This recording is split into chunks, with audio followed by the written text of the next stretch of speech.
शहर में हत्याओं का सिलसिला थमने का नाम नहीं ले रहा है। अब बदमाशों ने सिंघम पुलिस को हत्या की वारदात को अंजाम देकर चुनौती दी है। इस बार हत्या की वारदात शहर के तेजाजी नगर थाना क्षेत्र में हुई है, जहां उमेश नाम के युवक का शव चमेली देवी स्कूल के पास सड़क किनारे पड़ा मिला। उमेश पर धारदार हथियारों से हमला किया गया और आशंका है कि इसके बाद पत्थर से सिर कुचलकर उसकी हत्या कर दी गई। उमेश उमरी खेड़ा गांव का रहने वाला है और शराब की दुकान पर काम करता था।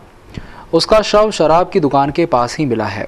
जिस तरीके से वारदात को अंजाम दिया गया है, उससे उमेश के ही किसी परिचित या करीबी पर ही हत्या का शक पुलिस को जा रहा है। तेजाजी नगर पुलिस ने मामला दर्ज कर जांच शुरू कर दी है। शहर में 2 दिन पहले घर में 2 महिलाओं की हत्या हो गई, जबकि शुक्रवार को 5 लाख से भरा रुपयों का बैग उड़ाया गया, तो अब हत्या की वारदात हो गई।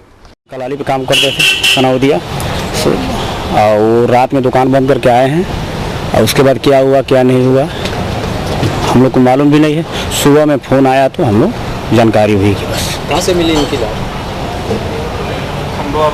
खंडवा रोड पे मिली है बस। आप कौन लगते हैं? गांव का है, यूपी गोरखपुर बस। यहाँ कहाँ रहते हैं? यहाँ पे दौरी जिला है। यहाँ पर कहाँ रहते हैं? यहाँ पे लड़का वो रहता था उमरी खेड़ा में। चोरों की बारात। जी हाँ, शहर में चोरों ने एक तरह से बारात निकालकर ही वारदात को अंजाम दिया। उन्होंने एक ही रात में 2 जगह चोरी की वारदातों को अंजाम दिया।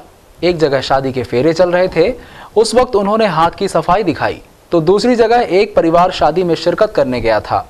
इस तरह चोरों ने शहर से लाखों रुपए के माल पर हाथ साफ कर दिया। चोरों ने एक बार फिर 2 बड़ी वारदातों को अंजाम दिया है। पहली वारदात पंचम के फेल के इलाके की है, जहां कुम्हार परिवार में विवाह समारोह चल रहा था। घर के बाहर ही आयोजित इस समारोह में जब आधी रात के बाद दूल्हा दुल्हन फेरे ले रहे थे, उस वक्त पिछले दरवाजे से चोर घुसे। चोरों ने घर में रखे जेवरात, नकदी और कीमती सामान पर हाथ साफ किया।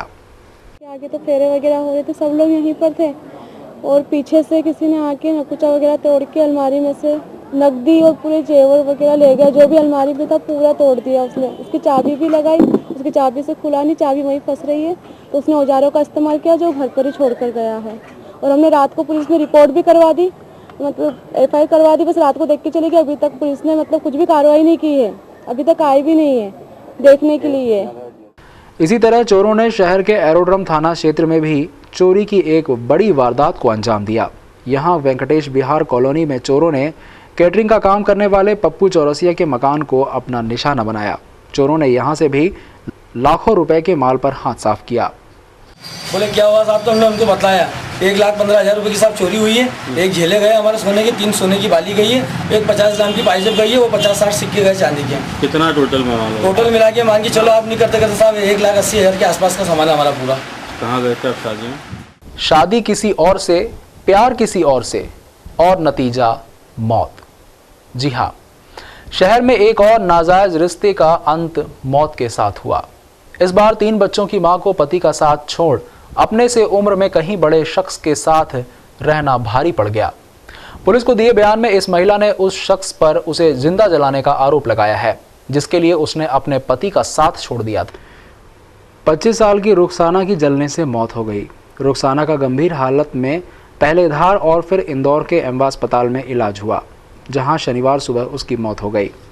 आरोप है कि रुखसाना को लतीफ़ नाम के शख्स ने जिंदा जला दिया। कहा जा रहा है कि अपने से उम्र में करीब 20 साल बड़े लतीफ़ के साथ वह लिविंग रिलेशनशिप में रह रही थी। इसके लिए उसने अपने 2 बच्चों और पति को भी छोड़ दिया था, जबकि एक बच्ची उसके साथ रह रही थी।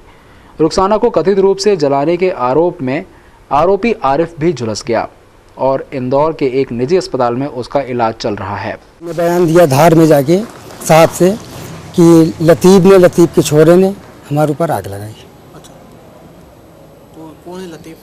ये लतीफ़ के साथ ये बैठ गई हो, कुछ भी किया हो साहब, करीब 7-8 महीने से उसी के साथ में रहती थी। लतीफ़ की बहुत उम्र कितनी है? उम्र लतीफ़ की है करीब साहब 45 साल से कम नहीं, 40-45 साल से। प्रेमी है क्या? प्रेमी क्या? हाँ प्रेमी है, मान लीजिए आप। वो उसके बेटे दोनों ने मिलकर जला? हाँ, ये रुखसाना का कहना है। क्यों जलाया कुछ? अभी इसकी तो साहब जानकारी नहीं है अपन को। कौन था परिवार में? क्या कोई माता पिता या कोई नहीं? इसके माता पिता सब गांव में है साहब, और जो इसका पापा है वो भी गांव में। दरअसल रुखसाना काम की तलाश में अपने पति और बच्चों के साथ उत्तर प्रदेश के कानपुर ज़िले से इंदौर के नज़दीक बेटमा आई थी।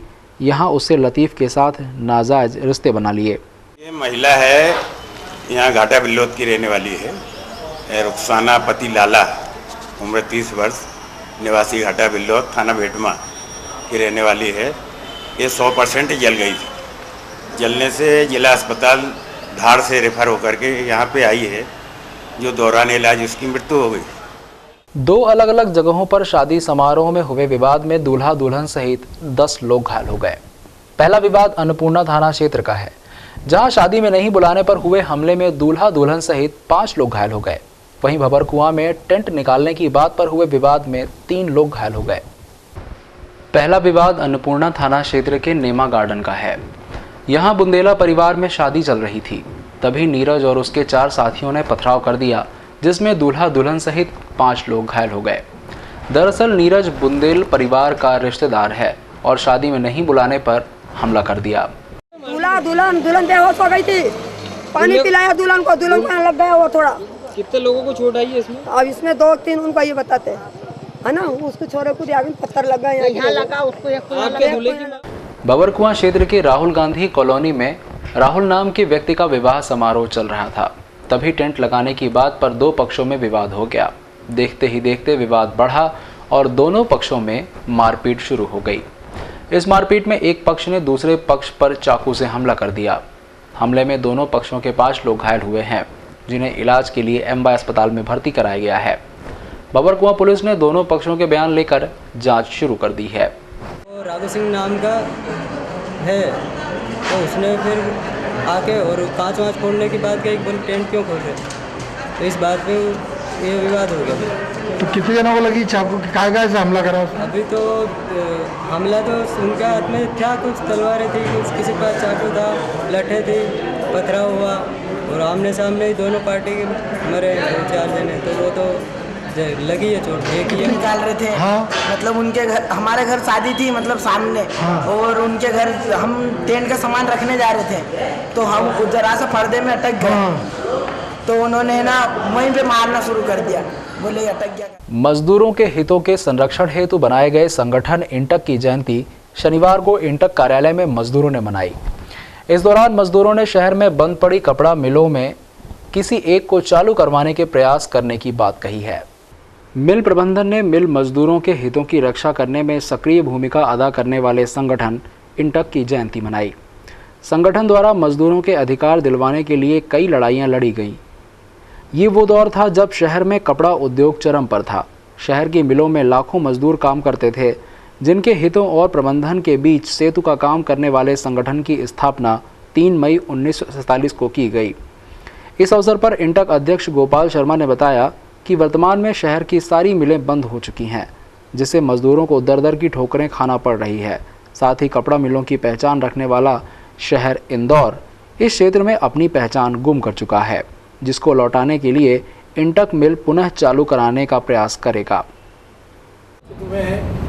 1947 में इंटक की स्थापना 3 मई को हुआ था, जो आज सबका साथ मिल बैठकर हम मना रहे हैं। आज इंदौर की पहचान मिलों के नाम से हुआ करती थी। उन्हीं चीज़ों को लेकर हमारे मजदूर साथी पदाधिकारी प्रयासरत हैं कि श्रमिकों के बीच जाएं और पढ़े लिखे श्रमिकों को भी नौकरी दिलवाने का हम प्रयास करें। इसी शपथ के साथ में हमने ये आज शपथ ग्रहण करी। ये नज़ारा किसी गांव या कस्बे का नहीं है, बल्कि ये इंदौर के A1 रेलवे स्टेशन का है, जहां पर यात्रियों की ये लंबी लंबी लाइन पटना स्पेशल ट्रेन में जगह पाने के लिए है। हालांकि सप्ताह में 3 दिन चलने वाली ट्रेन और पटना के लिए जाने वाली स्पेशल ट्रेन के रूट में बड़ा अंतर होने की वजह से यात्रियों को परेशानी का सामना तो करना ही पड़ रहा है। वहीं यात्रियों को बैठने के लिए जगह नहीं मिल पाने से बार बार विवाद की स्थिति भी निर्मित होती है। इंदौर से पटना की ओर जाने वाले यात्रियों को रेलवे द्वारा स्पेशल ट्रेन चलाने के बावजूद भी राहत नहीं मिल सकी है, बल्कि स्पेशल ट्रेन में यात्रियों की संख्या सप्ताह में 3 दिन चलने वाली पटना स्पेशल से भी कम है। शनिवार को भी सैकड़ों हजारों यात्री रेल में सीट पाने के लिए परेशान होते नजर आए। इंदौर से झांसी, कानपुर और लखनऊ के रास्ते पटना जाने वाली रेल में जगह पाने के लिए यात्रियों ने प्लेटफॉर्म नंबर 5 पर सुबह 6 बजे से ही कतार लगाना शुरू की और भीषण गर्मी में दोपहर बाद बमुश्किल जगह मिल सकी।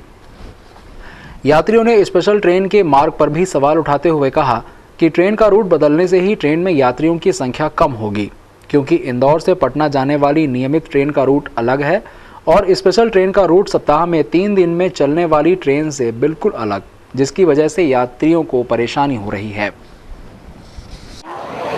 ट्रेन की इतनी भीड़ है, फिर भी लग नहीं रहा है कि समय से आना चाहता है। क्या आपको लगता है इतनी लाइन होने के बावजूद भी आपको सीट मिल पाएगी? ऐसे तो मुश्किल है, नहीं लग पाएगी। कितनी परेशानी हो रही है रेलवे को, इसके लिए क्या और करना चाहिए? कुछ तो करना चाहिए, तो कुछ पब्लिक लोग हेल्प तो कुछ देना चाहिए। सुबह 6 बजे से खड़ा हुआ हूँ और जैसा कि सब देख रहे हैं बहुत ज़्यादा भीड़ होता है। यहाँ पे स्पेशल ट्रेनें चलाना चाहिए, जैसा कि नहीं चल पा रही है। नहीं, स्पेशल ट्रेन चलाई गई है सर, इसके बावजूद भी सर बहुत ज़्यादा भीड़ है यहाँ पे। क्या मानते हैं रेलवे की लापरवाही? सर बिल्कुल यहाँ पे रेलवे की लापरवाही है। आपका तो सर हमारा यही कहना है कि ये ट्रेनें जो है सप्ताह में 4 बार चलनी चाहिए तो ज़्यादा ठीक रहेगा।